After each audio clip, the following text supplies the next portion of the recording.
Welcome back to another episode of Thinking Critically. Today I am joined by Dr. Ian McCarthy, who is a professor at Simon Fraser University and as well as Lewis University, where he studies and teaches operations management, innovation management, change management, social media, creative consumers, and the world of management education. Business Insider has named him alongside Arianna Huffington, as well as Sir Richard Branson, on a prestigious list of smart thinkers that everyone should know. He is one of the authors of the award-winning paper on the social media honeycomb, which as of December 31st, 2016, was the most highly Google Scholar cited papers across all business management and economics journals in the last 5-year period. He earned his Ph.D. in industrial engineering from the University of Sheffield. He was also a Fullbright Scholar at the Georgia Institute of Technology, where he studied the impacts of university innovation on local and national economies. He has publications in leading management and engineering journals, including the Academy of Management Review, Industry and Corporate Change, California Management Review, and many others. He's also an award-winning teacher, has taught at some of the leading business and engineering schools, and then prior to becoming an academic himself, he worked as an engineer and manager in the electronics and manufacturing and metals processing industries. Anyway, Ian, thank you so much for joining. Thanks, Jonathan. Wonderful to be here. Yeah, absolutely. It's an absolute pleasure to have you on. You were actually recommended to me by another PhD on Twitter who said that I absolutely need to get in touch with you and talk to you about, in particular, the social media work that you've done. So again, pleasure to have you. And getting started, I'm just really curious here. So you have a background in engineering, and why did you decide on engineering? Why industrial engineering in particular? My career is a little bit different from many. I left school at the age of 16. I didn't go to university. I did an apprenticeship in mechanical engineering, and I grew up in a neighborhood where not many of the kids went to university, and so I had this fabulous apprenticeship. I worked 5 days a week for a large international company, learning to be an engineer, and in the evening went to night school. And when I was at this large company, I met graduate engineers who used to discuss my homework with me, discuss projects and various other things. And so I was exposed to engineering students. So when I left school, I was an engineer right from the very start, very hands-on, working in machine shops, working in design rooms, helping to keep factories running with fixing engineering problems and improving them, studying engineering at a trade school. And after doing that for several years and also completing my apprenticeship, I realized I had the qualifications to go to a university.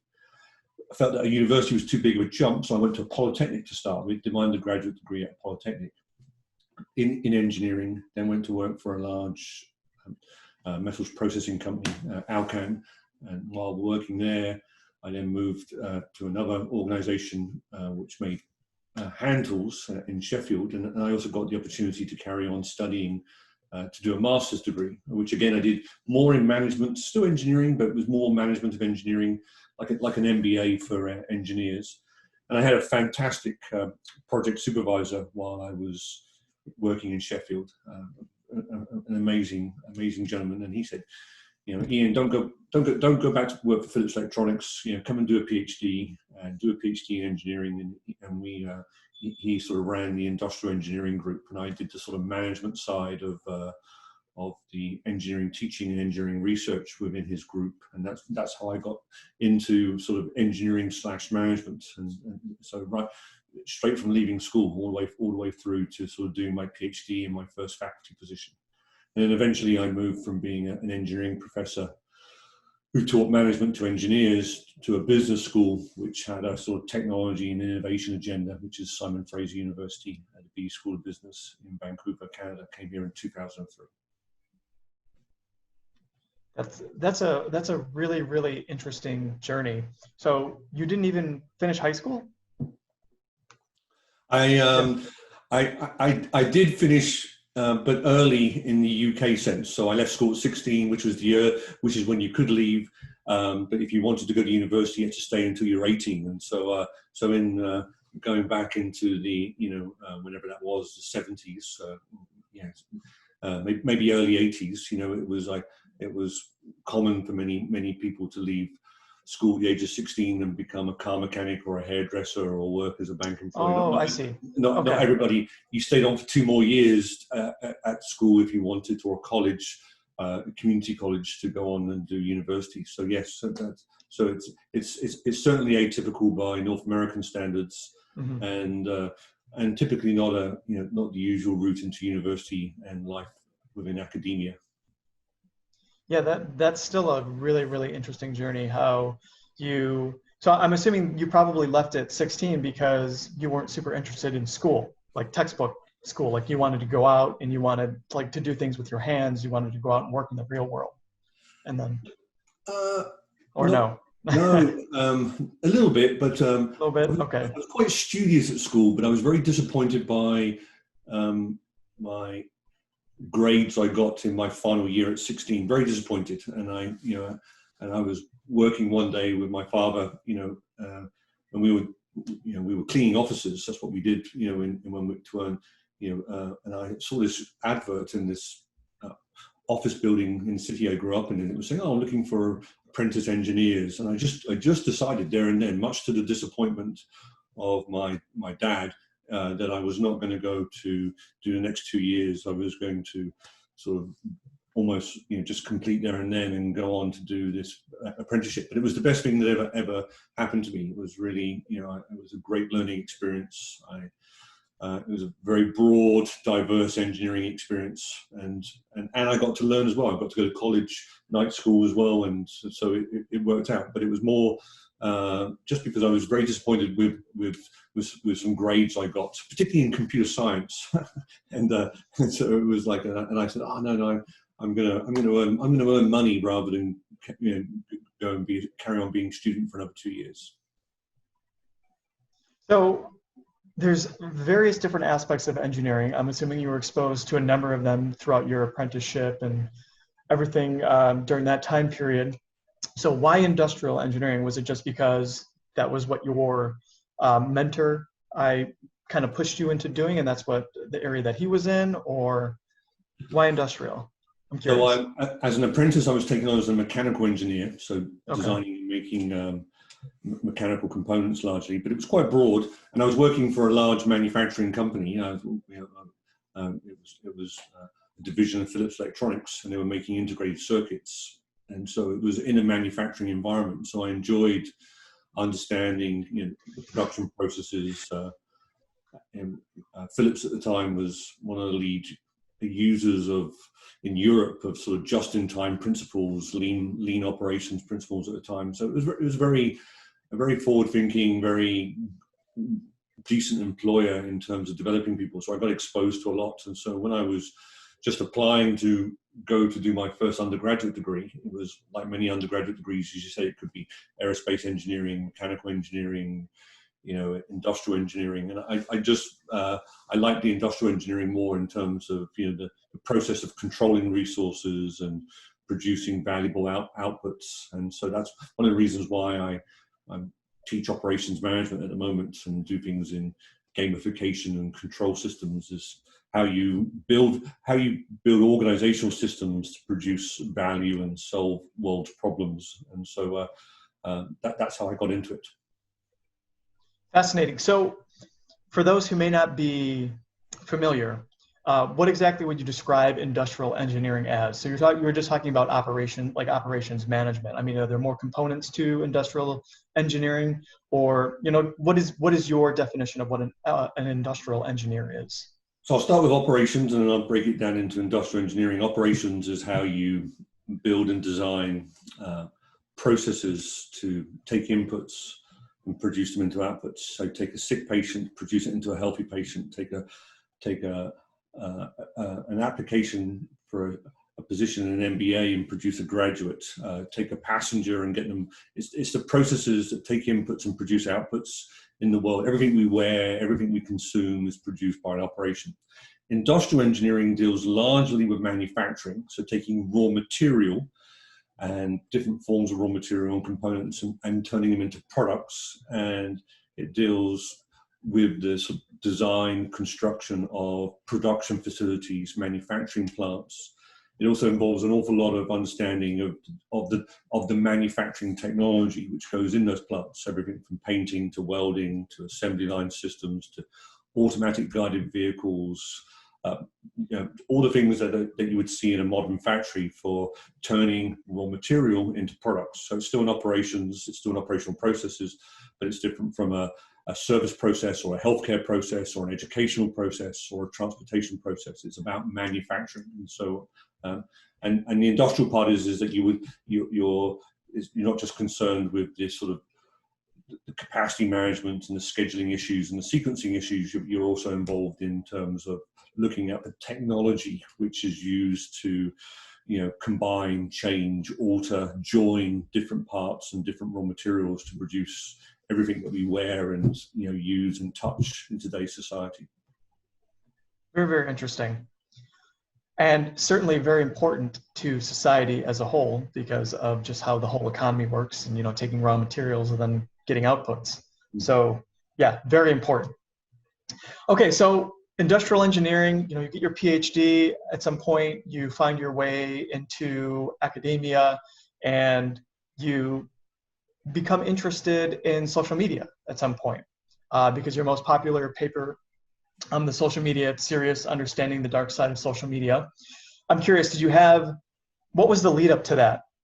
Why did you decide to actually enter into that particular space and say, hey, we really need to dissect what's going on from the negatives? Because as you had said in the paper, I've read through it, and particularly in the abstract, is that everyone was focusing on the bright side, like the upsides to it.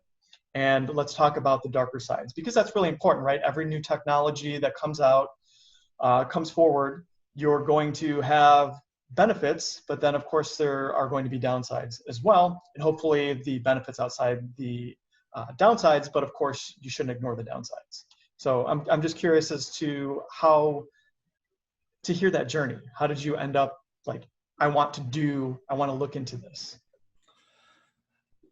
The journey starts with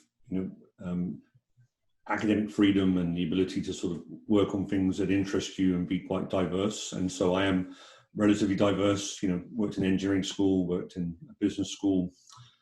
I'm quite eclectic in the different projects and different problems I work on. I tend to like working with people on interesting things rather than necessarily just focusing on one narrow area of sort of research.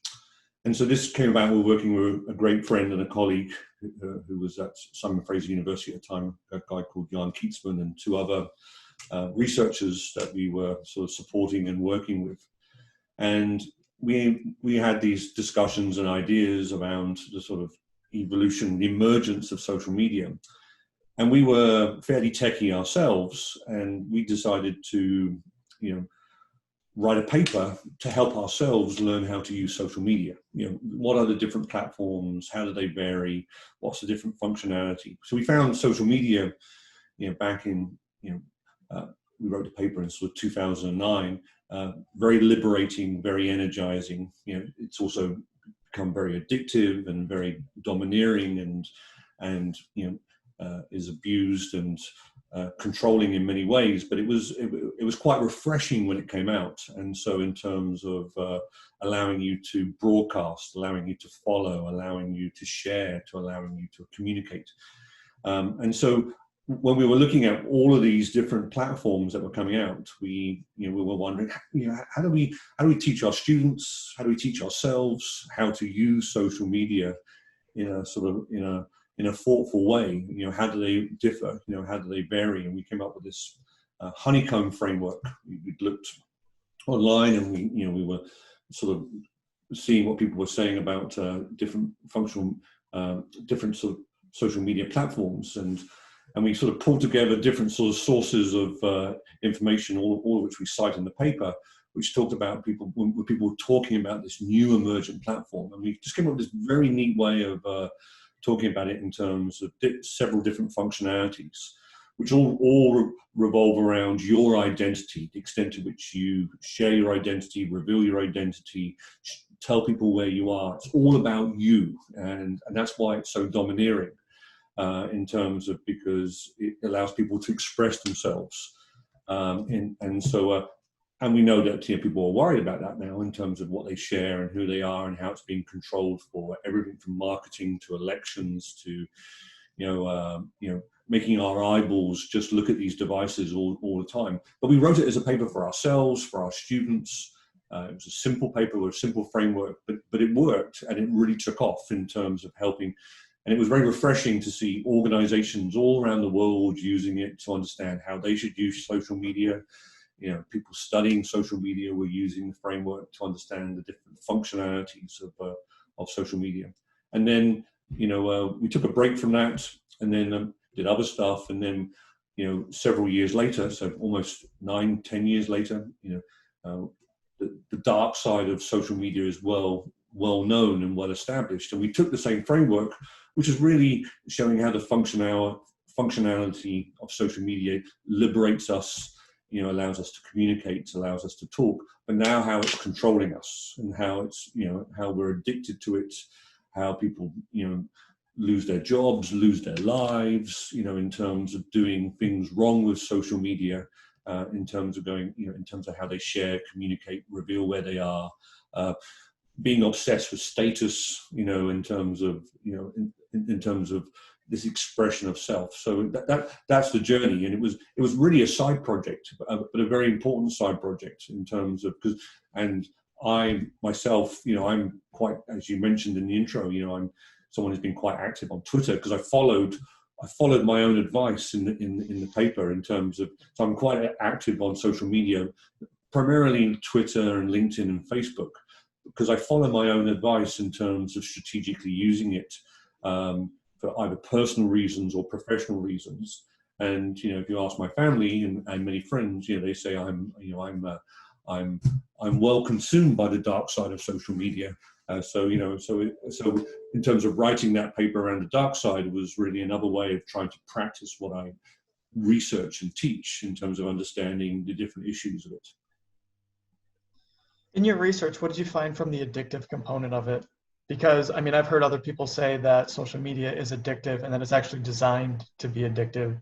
But I was just curious if we could explore the various ways that these social media companies actually design their platforms to keep you engaged. So that way that you don't want to look away, that you want to, you want to check it every 5 minutes.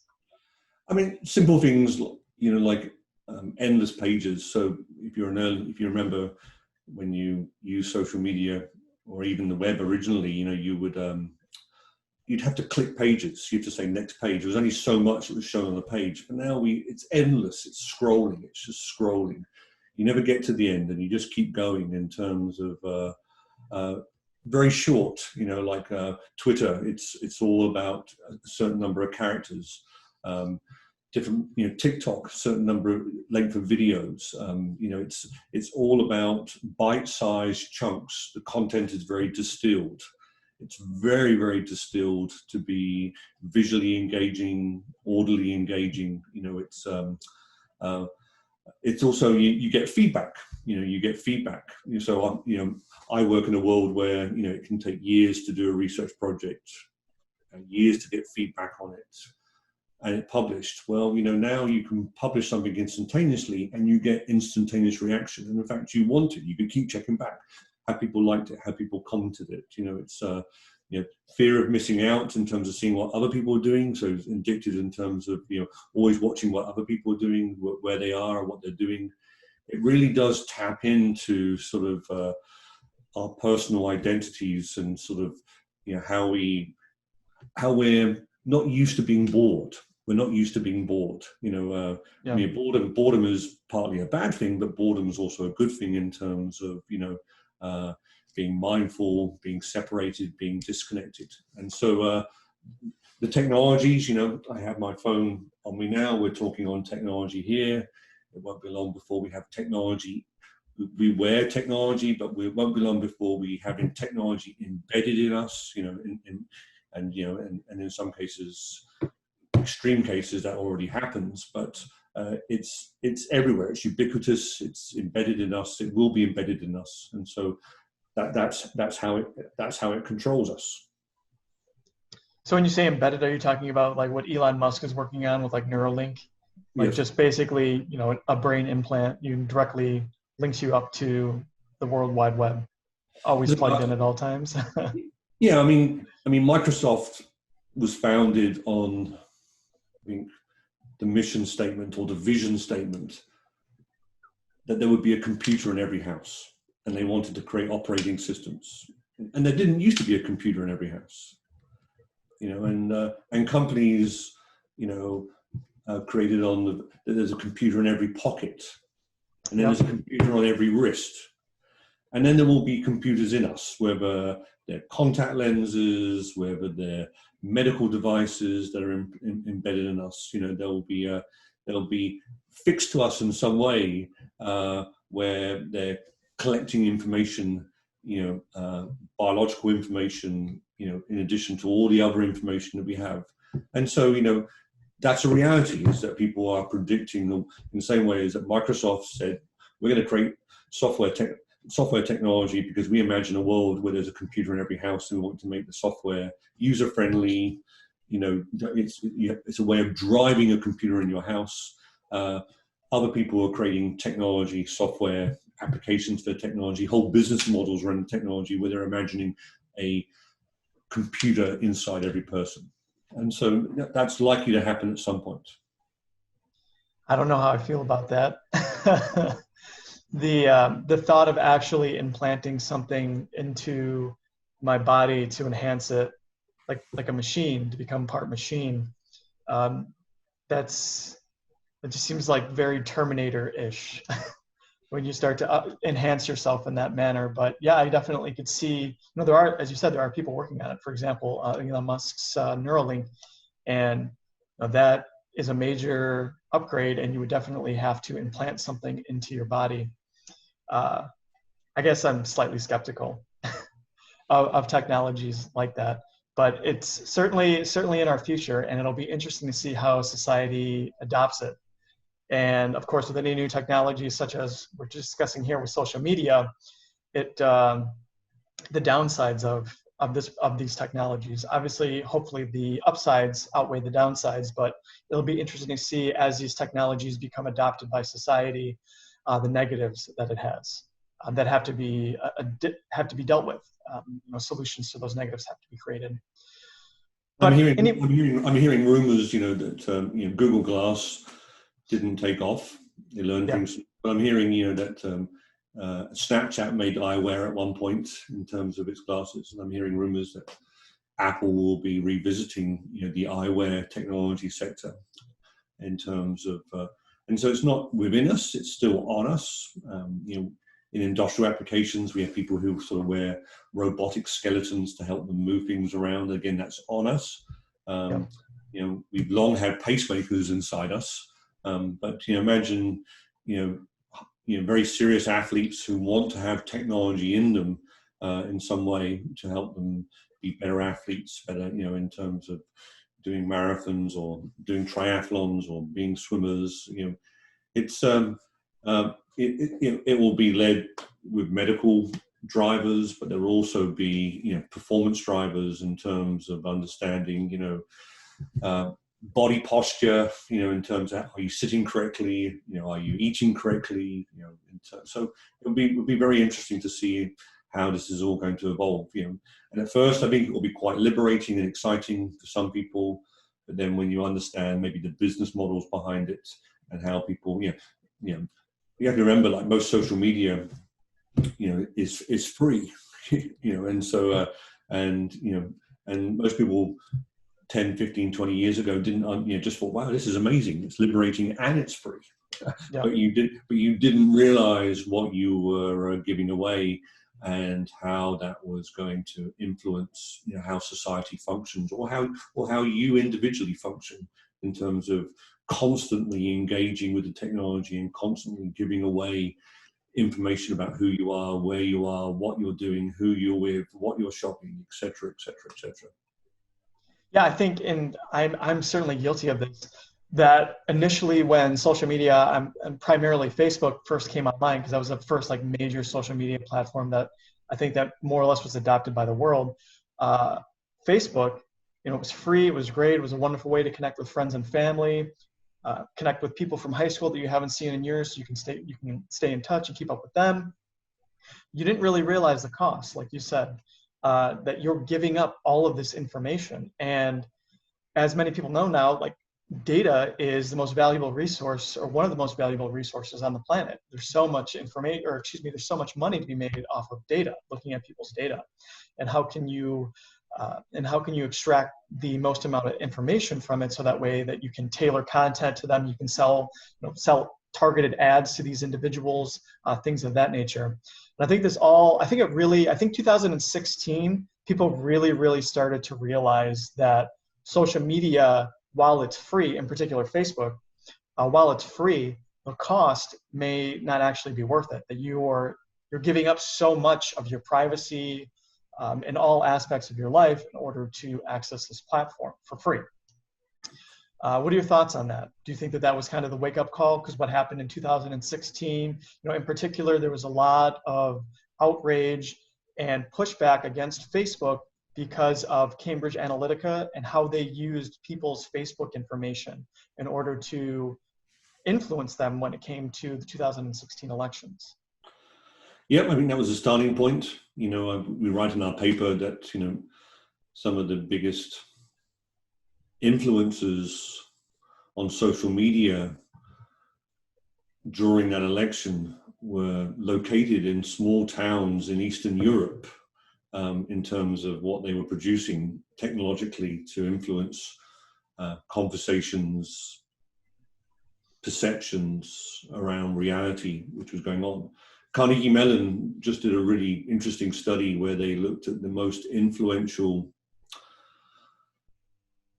social media postings around COVID, and particularly the agenda to reopen up early in the US. And they found a very significant proportion, I don't have the numbers to hand, but a very significant proportion of like the top, 5,000, several thousand tweets, 80% of them were robots.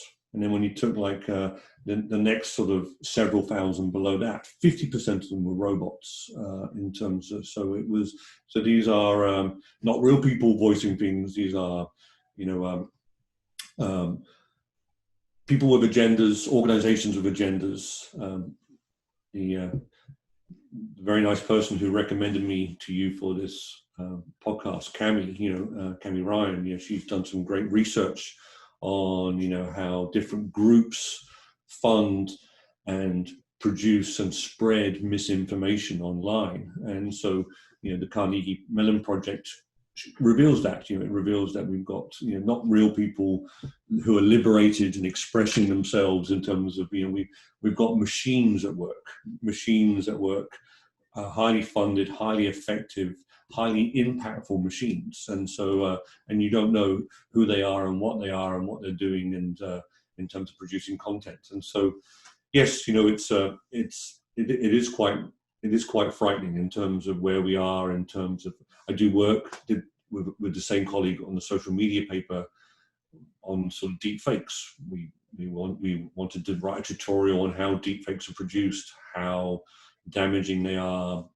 There's also a bright side to deepfakes, because it's a very interesting technology in terms of being able to create whatever you want in terms of images and people and videos, in terms of content. But it's also, when you look at people who consume the messages by deepfake, it's quite disturbing how many people do not understand, or and it's myself included, because you just don't know what is real and what is not real, in terms of you don't know what the source is, and so it's become a big issue.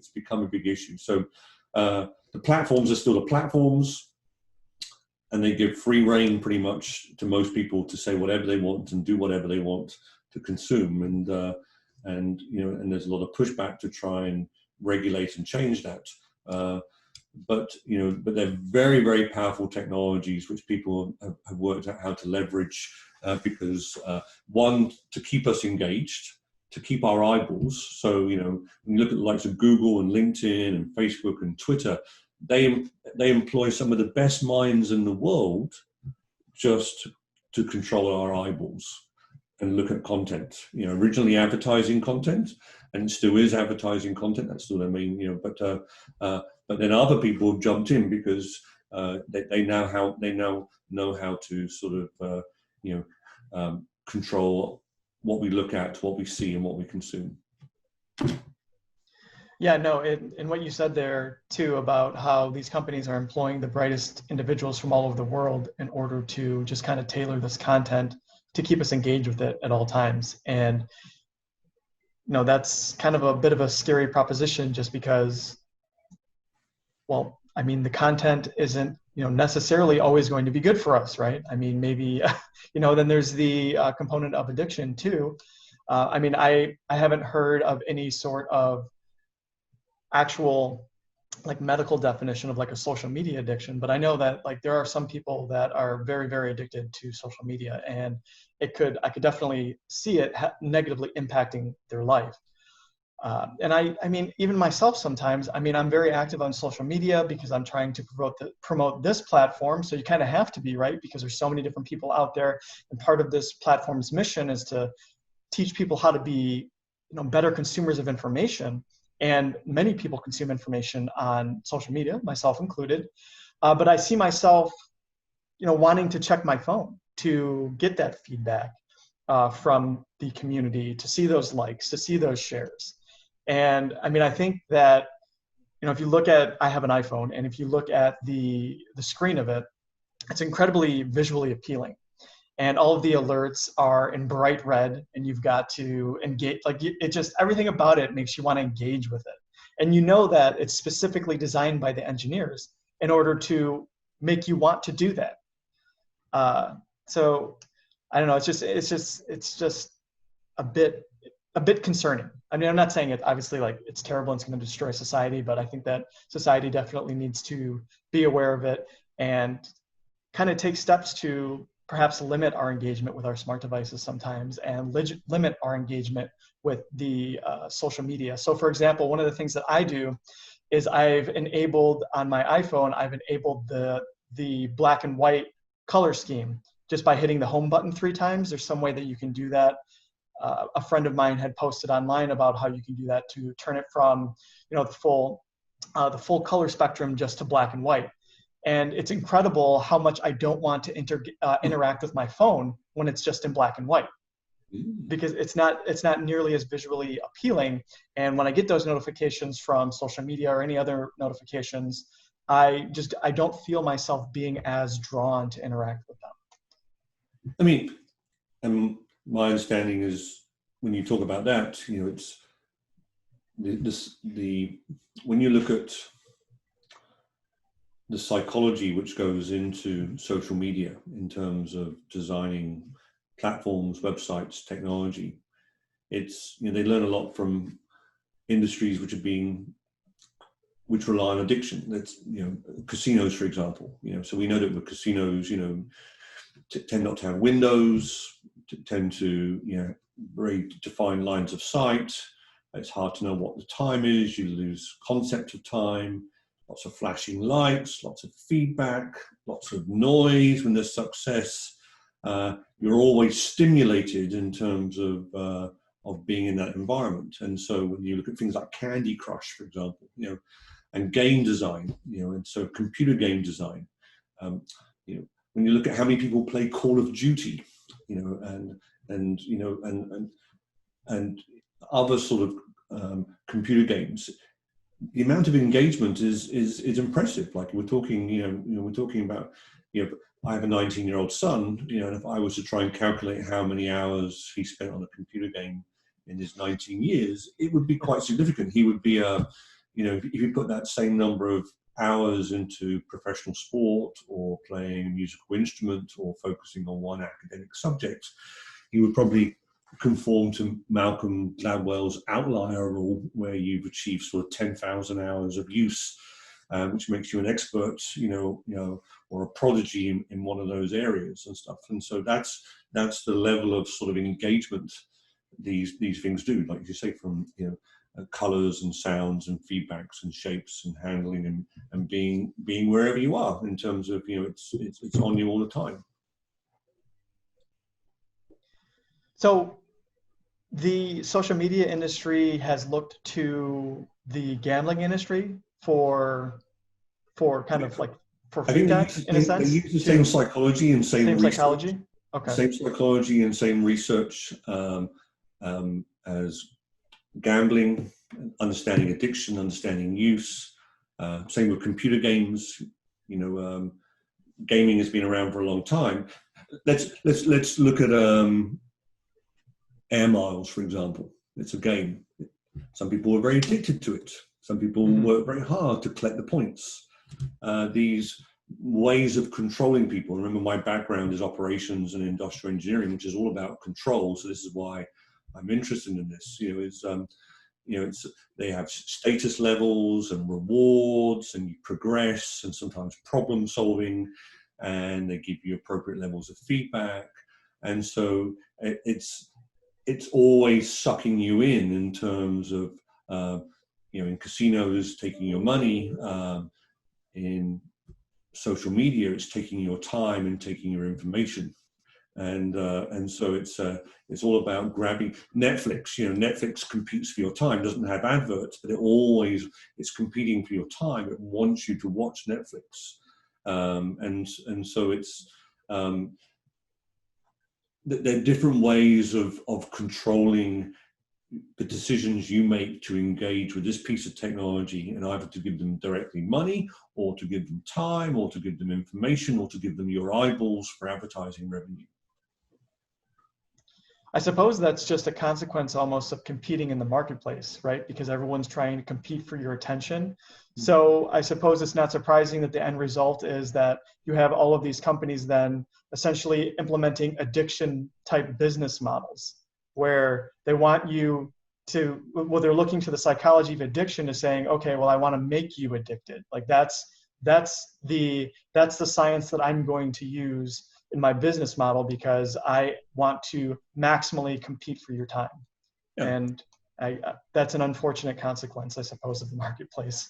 When was the last time you bought and read a newspaper? I mean, it's been ages. I can't even remember. I mean, I don't even remember the last time I read a newspaper. I get all my news from online these days. And so I'm in the same position, except for the other day, one of my neighbors is away, and I'm picking up the newspaper left on her doorstep while she's away, and I have a newspaper. And when you read it, it's a very different experience. There's no flashing lights. There's no way of interacting with the story. I can't or I can't connect. I can't go off endlessly exploring. I can't dive into the newspaper. It's a very passive piece of technology which I'm looking at, and it can only be consumed in one way. So newspapers, magazines, TV, 20, 30 years ago was still competing for our attention and our eyeballs, but it was very one way, in terms of what they put into it. It wasn't interactive. So buy a newspaper next time and look at how you engage with it. Look at how you interact with it, and think about how sedate and lack of adrenaline inducing it is compared to when you engage with your phone and the media, the videos you see, in terms of video content, the short snippets. See if you can actually complete reading a story, from start to end. It's quite interesting about how we've shifted in 20 years from that sort of media technology platform of print media to where we are now, and how you engage and interact with it a different way. And so having this newspaper in my house was quite interesting to understand, and reflect on how it used to be and how we've changed. Yeah. I still read books, but I suppose I'm not getting my news in like book form, like it is with a newspaper. I'm not reading newspapers, but I definitely do enjoy kind of disconnecting from a smart device when I do my reading. because I can just solely focus on the enjoyment of reading. And then there's nothing to distract you. You just read. It's just you and the words on the page. There's nothing to like. There's nothing to share. There's no ads popping up here and there. One of the most annoying things these days is when I go to read anything on, not anything, but a lot of things on the internet, whether it's a news article, I'm just curious about a new subject, and you click on these sites and there's just so many ads that pop up, and it's very annoying. It's like, I just want to read the content. You have books behind you, and I was, and I was wondering how old they were and when you last read them. I read books and I read them on a tablet, but I would prefer to read an actual book, but I can't carry around a library of books in my backpack or when I'm traveling or moving around. Whereas, and when I do read on my tablet, I often get sucked in by social media and other things, and don't read the book as much as I should do, because I'm also catching up on other things which are happening on other platforms. Whereas a book, as you say, it's like a newspaper. It has one sort of primary use, and you can't get distracted from it. Particularly if you're disconnected. So yeah, that's a good point. Yeah, I mean, for my books, I read them daily. I didn't say all of them, but I'm usually interacting with a book. I absolutely love to read, and I still prefer actual physical books to the electronic books or ebooks, just because of the whole experience of it. Being able to hold the book in your hand, the smell of the paper is different. The texture of the paper between your fingers is different between different publishers that they use. I'd really like to be able to mark it up. That's something that I learned from my brother. I don't like to do it to my textbooks, but any of the other like nonfiction books that I read passively. So for example, here I have a book called you can't really see it, but it's called Predictably Irrational, by a scientist by the name of Dan Ariely. And it's a fascinating book on behavioral economics. And so books of that nature, like I'll just go through and I'll just mark it up with like highlighter or tabs or whatever. And I really, that's an enjoyable experience for me. I have electronic books too, because it's, as you said, it's so much easier you can carry around an entire library, on a tablet or a Kindle or whatever. But the whole experience of actually being able to interact with a physical book is something that kind of has stuck with me. So I still like to do that. And I'm a bit of a textbook collector too. I like having books. Although after a while, you build a big enough collection, it's kind of hard to move with it. So I have to downsize every once in a while, get rid of things that aren't absolutely essential, just because from a moving standpoint, it's very expensive. So, but yeah, I love books. Good for you.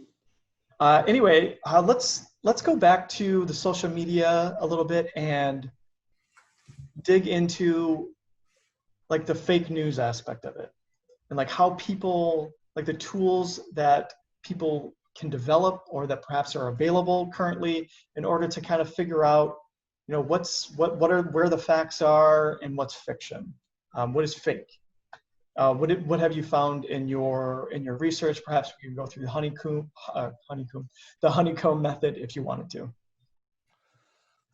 When you look at the honeycomb model, and I'll just sort of talk to it briefly. There's two papers we did, which was social media, Get Serious, which was how to understand social media in 2010, and the different platforms. And then the most recent article was Social Media, It's Serious.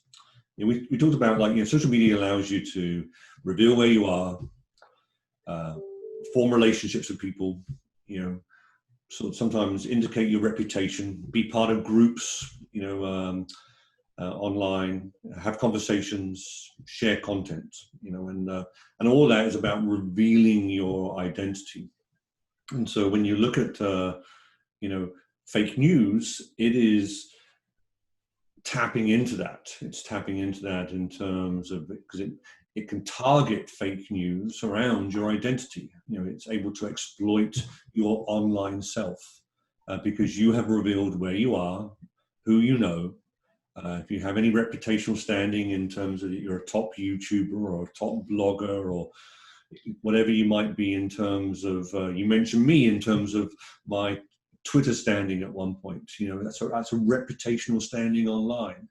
And then all the groups you're on, the LinkedIn groups, the YouTube groups, the Facebook groups, whatever, the meetup groups that exist, and then conversations, what you're saying and what you're not saying, and then people can target misinformation. Maybe they can bully you, they can troll you because they can take this information about you because you have revealed and shared it online, passively by just moving around, using, allowing Google Maps to trap you, or because you've, taken photographs here and they're stored. And when they're stored, the location of the photograph is recorded, and and all of this information is allowing people to see inside you, and then target you for, smart. You use the word smart marketing initiatives, or for dark sort of misinformation, fake news initiatives. So it's quite frightening that this is happening. Yeah, very. It is very alarming, and in particular, what I find most alarming, I think, is the fact that it appears as though people don't really know where to look anymore to get facts. People are very, very confused about that. And I don't want to point fingers, but I think since the 2016 election, in particular, people don't really know where to look for good information because they're always questioning their own realities. And what would you recommend that people do in this situation where they don't know where to look for ground truth? Do you have any advice? You're either concerned about it or you're not concerned about it. So, for large periods, I was not concerned about it. I felt like I didn't mind being an open book, particularly professionally in terms of sharing, less so personally. But some people don't want to be an open book, and so they make decisions to use certain platforms and certain search engines and certain things in certain ways. They're very careful about the privacy settings on their devices around what they're sharing and what they're not using in terms of going forward. So that's really the advice. It's whether and I would say the people who do care are still very much in the minority, even though they're increasing. Because let's just look at you and I. We're using Zoom at the moment. And I don't know if you're paying to use Zoom. You probably are, because this is going to last over half an hour, 40 minutes. But many people are using Zoom for free. They have a free license, and so this is not social media. This per se, it's a communication technology. But the people who are using the free Zoom license, do they know what they're giving up when they install Zoom on their device or on their machines? Do they know what they're sharing when they are having conversations? Even if you're paying to use Zoom, do you know what you're sharing and giving up? So we like these free things, and we like these cheap things, and we just don't we don't worry about the consequences of it. Occasionally, if we think that society gets a president or a prime minister or a leader who they don't like, and then they blame it on social media, or they end up leaving or staying within Europe and they blame it on social media, then maybe they get unhappy. But they've spent a decade or so enjoying sharing, communicating, conversing. And I'd say it's a minority still who are unhappy about it, though it is increasing and escalating in terms of people who are being more cautious. And the options are not, the alternatives are not that great, because these are also what we call platform technologies. So when you look at what I mean by platform technology, is that Android connects me to my phone, it connects me to my wireless provider, it connects me to Netflix, it connects me to YouTube, it is this controlling platform. So Android is this controlling platform which in terms of the value chain from start to end, from literally the wireless, my cell phone provider, to whatever I watch on TV, to watching the Premiership in the UK, that they control that. They control that. If I didn't have Android, I couldn't make phone calls, I couldn't use Google Maps, I couldn't watch Netflix, I couldn't play Candy Crush, I couldn't, and so it's a very, very, and so that controlling perspective that they don't just control the interfaces, they control the data. They know me in terms of who I am. Whereas the newspaper that gets sent to my friend's house, only the newspaper provider knows who that person is who's buying the newspaper. There's no channel, there's no platform, there's no intermediary.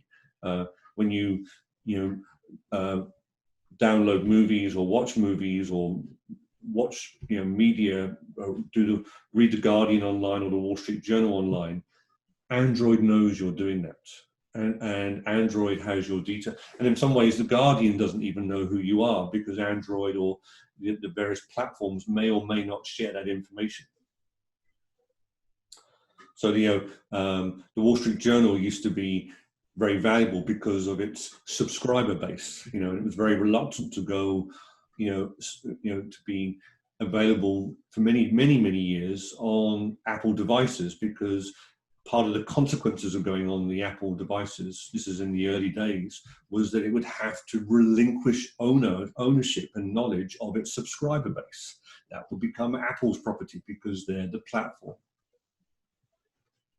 Okay. Yeah, so I'm really curious to hear, so we talked about it a little bit earlier.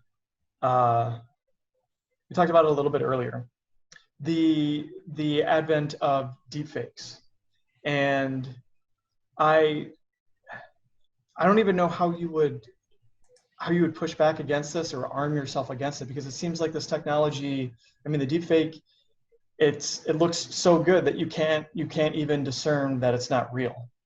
And is that, how is this going to be used in the future? I can see this being used for nefarious purposes. Definitely in the future.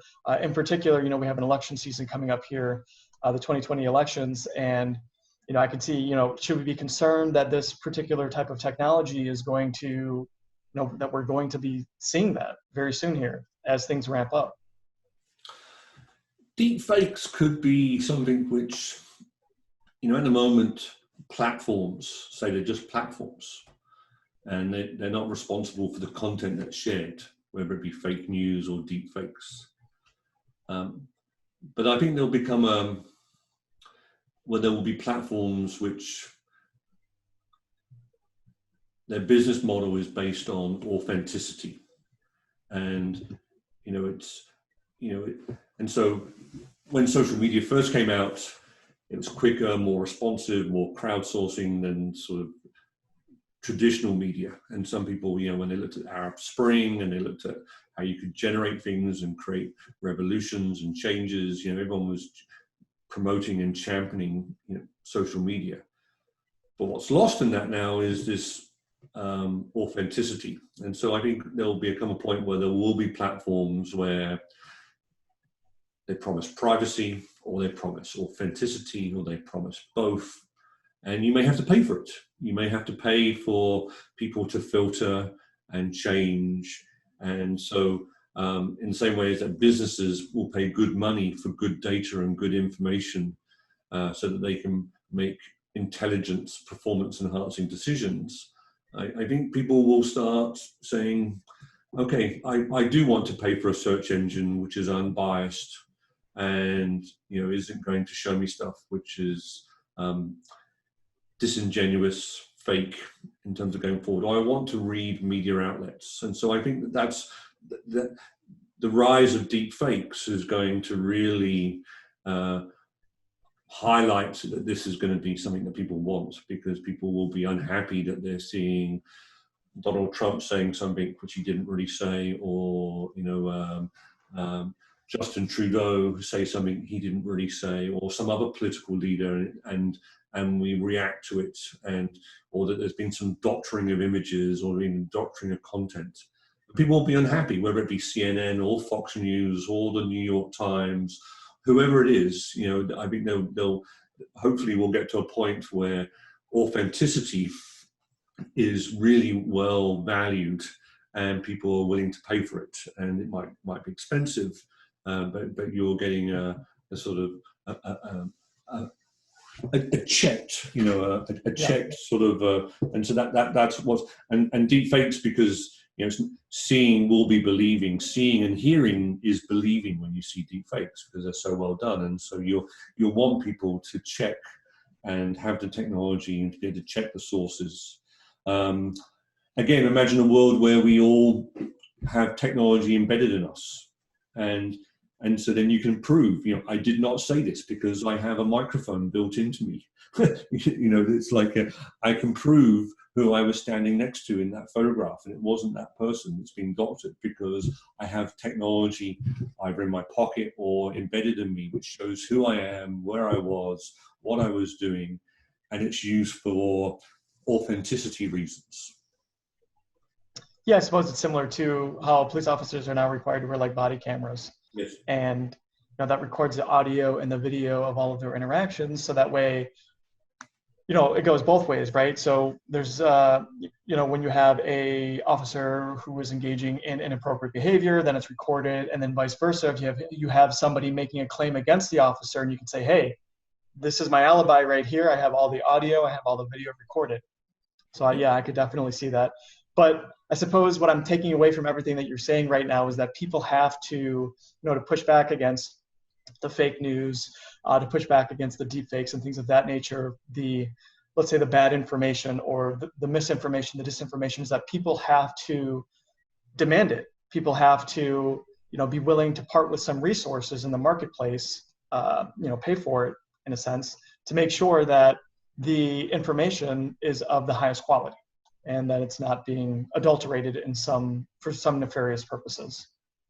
I'll just give an example of something I saw posted on Facebook recently, and by some very smart, respectable friends on Facebook, and they were just talking about the recent 4th of July talk at Mount Rushmore by Donald Trump. I'm just trying to find it online, just to type. And so, and it doesn't matter. And they posted some image, don't know where the image came from, and it said, in 1996, Bill Clinton said something when he visited Mount Rushmore, and ABC said it was American ingenuity and creativity. In 2008, when Barack Obama went there, CNN called it a majestic sight and everything else. And in 2016, when Bernie Sanders campaigned there, CNC described it as awe-inspiring. And in 2020, when Trump visits, CNN called it a celebration of white supremacy in terms of, and so this was put in there, lots of people talking about it. And I said, I looked online and I couldn't find anywhere online that CNN actually made that statement. I said, I just wanted to, I said, what is the source for this? And, when did CNN say this, just recently? And can you tell me the sources for Bill Clinton's visit and Barack Obama's visit and Bernie Sanders' visits? And no one could. And so, but this little piece of, this little snapshot of information that was posted and circulated as an image, was really firing people up, but no one knew about its veracity. No one could stand to its veracity. And I just was like, and I just thought that was quite interesting. And so, yes, that image might capture sentiments of what those media outlets have said or did say, but no one could find actual sources that they actually said that. And it was just a way of triggering and firing people. And I'm not saying that didn't actually happen or get said, but no one can actually provide me with a source. No one can provide me with a source that this was actually said. And And these are very well-read, professors at very good universities around the world who are having a discussion on Facebook. And so it was just interesting, in terms of, what is the source and how we're all triggered and how we're all, me included, I share things that I shouldn't share without understanding the source. Some great colleagues. I do work on the topic of, misinformation, but particularly in terms of a particular type of misinformation called bullshit, which is when you make statements where you have no reference to the truth and you just want to have an agenda and you want to shape it. And there's some really good colleagues down in Washington State and Seattle who have been really working on this. They have a course on it in the university. It's called Calling Bullshit in an Age of Big Data. So calling bullshit in an age of social media. They have a book coming out. We were inspired by their work. We did some research, which has really taken off, about understanding BS in the workplace. But it's all about understanding sources, all about understanding agendas, all about understanding how you're being controlled, and manipulated, because you're not asking who is saying this, what are their credentials, why are they saying it, and is what they're saying actually authentic in terms of going forward. It's very easy to just produce. You're not limited by the truth. You have complete creative freedom to say whatever you want. And deep fakes will give us an even greater tool in that, because I can take you and have you having a conversation. You could be doing, this podcast, not just with Ian McCarthy, but I could be manipulated to be whoever you wanted me to be, and you could have this conversation with whoever you wanted to do the podcast, and you could broadcast this, and you've just superimposed an actor on, you've done an interview of an actor, but it's then superimposed with some famous person that you really wanted to interview, and they're giving all the questions that you want. And you can make the most interesting podcast in the world, because you can make the actor and the resulting deep fake say whatever you want. Yeah, no, I've looked at some deep fake videos, and I have a very hard time telling that it's a fake. Mm-hmm. It's almost like I can't even tell that it's a fake. So yeah, that's definitely. I'm pretty scared about that technology, and I hope that there is like a counter to that. Like there's technology that's created in order to detect that the manipulation of videos. Like there's some sort of fingerprint left where you can tell that this is not an authentic piece of media.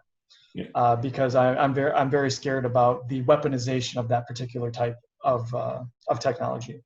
Yeah. But like circling back real quick, one of the things that you just said right now that I think is so important, and one of the things that I try to promote a lot, particularly when I engage with individuals on social media, is the importance of who you listen to, and in particular references. So like if you're engaging in a discourse and you're going to make points, please include your sources. Like I want to help you vet your sources, just as you probably want to look at the sources whom I'm listening to.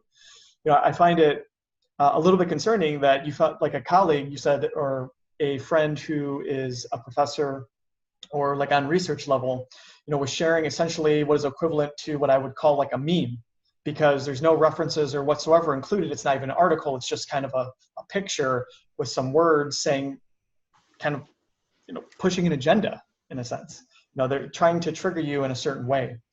And one of the things about, the meme sharing, it just drives me insane, is because people just don't vet the information. They don't even know if it's real or not, but because it fits their preconceived worldview or their political beliefs or whatever beliefs that they currently hold, their biases just let it in really easily, and then they share it. And it just takes, less than a second to click that share button, and then it's gone.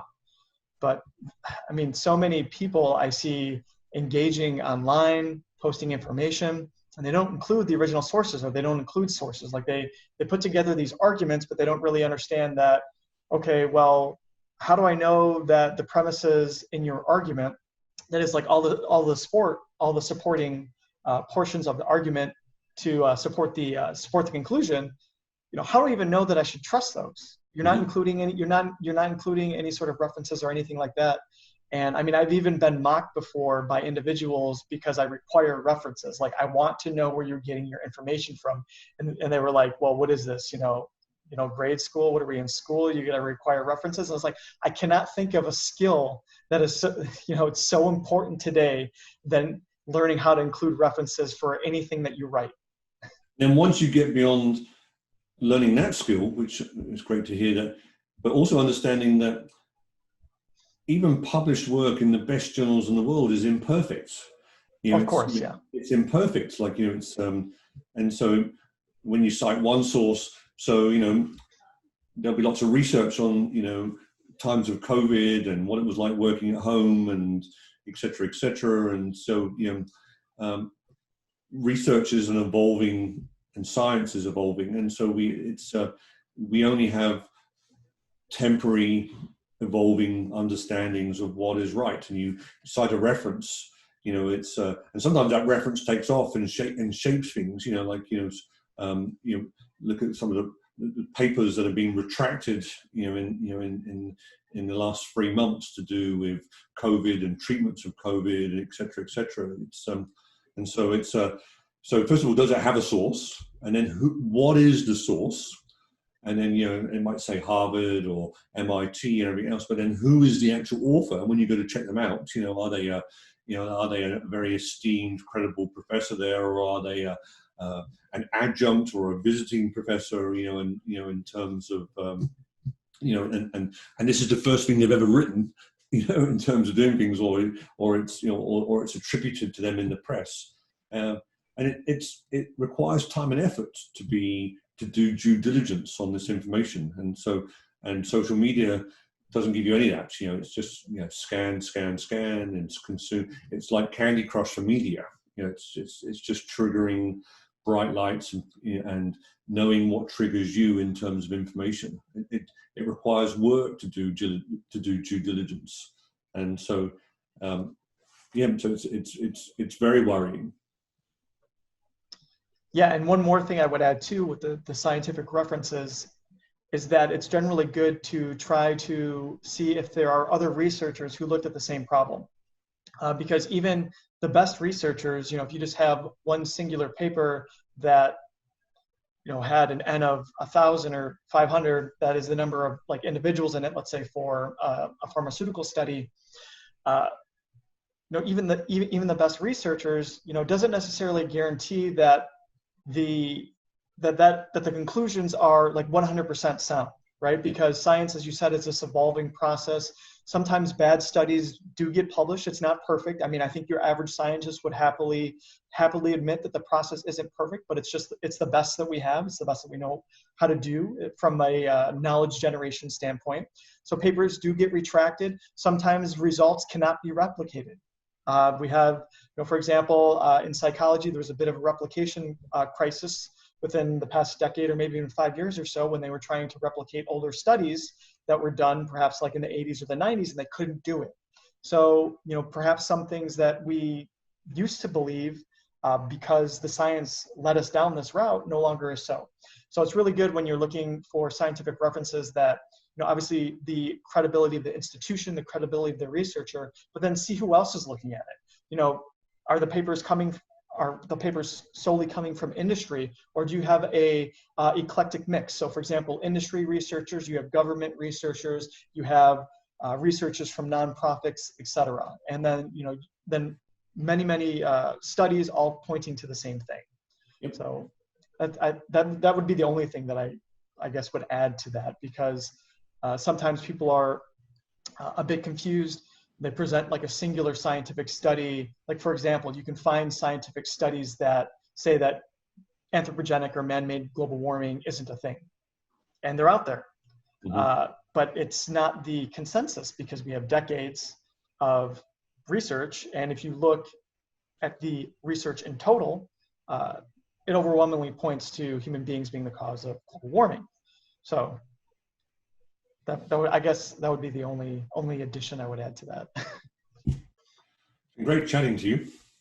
Yeah, anyway, it's been absolutely wonderful, Ian. Again, thank you so much for choosing to come on. It's been a pleasure. So for those who are watching, where exactly can they find you? Like, you have, you're on Twitter, you said you're on Facebook. Where else can people find you online if they want to learn more information, about you and the things that you're following and doing, and perhaps maybe, get access to the papers that we talked about today?